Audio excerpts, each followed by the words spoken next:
کیا آپ نے کبھی سوچا ہے کہ اگر دنیا کی انرجی سپلائی لائن یعنی تیل کی سپلائی ایک جھٹکے میں رک جائے تو کیا ہوگا؟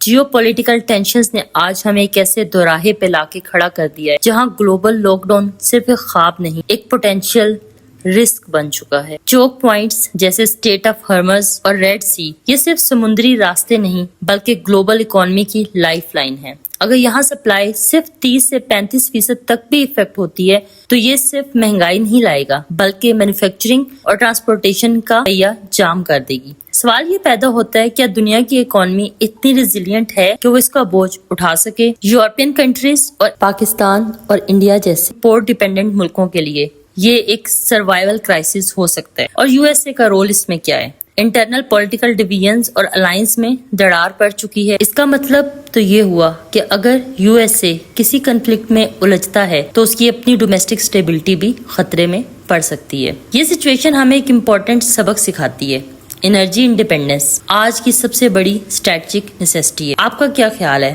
کیا دنیا اس کرائسس کے لیے تیار ہے؟ کمنٹس میں اپنی رائے ضرور بتائیے۔